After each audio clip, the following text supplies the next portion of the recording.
Thanks for watching Afternoon Live. For many people, holiday festivities involve alcohol, but what if you are in recovery?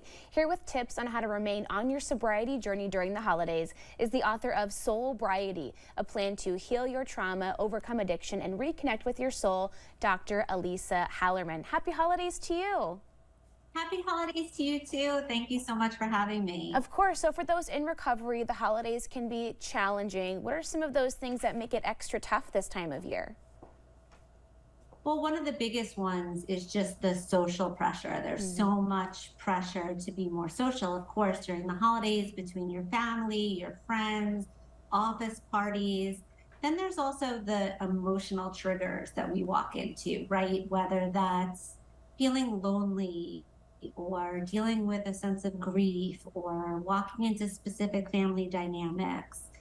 There's also so many different traditions. Think about having a glass of champagne on New Year's, and really also about triggers and certain people and places really bringing up those triggers, which end up with cravings, which could possibly end to a relapse of some sort. Sure, and a lot of us don't think about just how boozy the holiday season can be. A lot of things, like you said, socially do revolve around alcohol. So should you avoid places you know people will be drinking, and how realistic even is that as something to kind of set for yourself? Well, obviously, that's such a personal choice. Personally, for myself and for my clients, I think that in early sobriety, early recovery, when you're counting days or weeks or even the first few months, I really think you should avoid any place that has any sort of temptation around it whatsoever. And if not, if you need to be somewhere or it's a work event, I always say either bring a sober buddy with you or have someone on speed dial that you're texting and that you can connect to throughout the, event or the evening.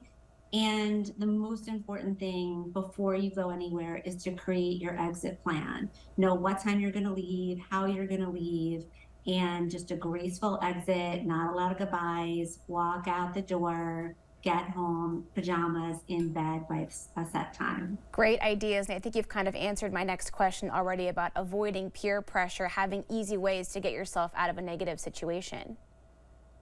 Well, with peer pressure, I think the biggest thing is you want to be able to say no, right? Saying no, thank you is a full sentence. So when someone offers you a drink or come on, it's just the holidays or, everyone's doing it, you want to be able to have that no, thank you and practice that a few times before you walk in the door. And if you're feeling really uncomfortable and you just can't get that out, or they're being peer pressuring you continually, then I would say something like, I'm going to be driving later, so I really don't want to be drinking, or I'm on medication and I can't have any alcohol right now. Yeah, you can choose exactly how much or how little you want to share in that moment. Exactly. There's such a big difference, I always say, between privacy and secrecy, and your recovery is nobody else's business unless you choose to share it. For sure. So what if we have a friend or a loved one who we know is in recovery this season? Are there ways that we can support them on their journey and not be making it harder on them this season? That's such a great question. And I always go back to this one word, and that's be respectful. And by being respectful, I would not, if it's a small gathering or it's a family event, I would not serve alcohol. And I wouldn't even ask the person. It just goes without saying that there shouldn't be alcohol out. It shouldn't be on the table. It shouldn't be whispering to the person and have it be in their eye line. I wouldn't leave an open bottle of wine or cans of beers in the refrigerator. Little things like that really show that you are really caring and that you're really trying. And maybe you want to offer some alternatives to a traditional celebratory dinner. Maybe you want to do a daytime activity or something of that nature and change it up a little bit this year. And also really just check in, ask them how they're doing.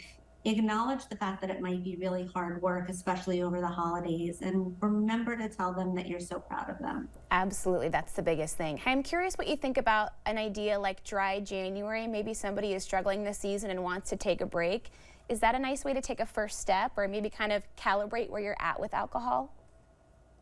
Absolutely. I love the concept of dry January. And personally, everyone wants to start in the new year, but you can have a dry December if you Hmm. want. You can have a dry February. There's no rules here. And for a lot of people, it's not about alcoholism or addiction, where they're not sure, they don't want to label, and that's fine. It's just about wanting to feel better and wanting to be able to do some of the more inner work, get to the root cause of why do I need the drink? Why do I need that drug? Why do I need this?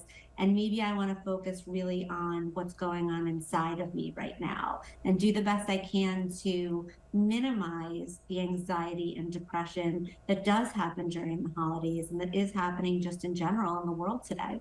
Absolutely. Hey, thank you so much for spending some time with us today. It was great to chat with you. You too. Thank you so much. The book again is Soulbriety, and we'll have more information on our website at katu.com.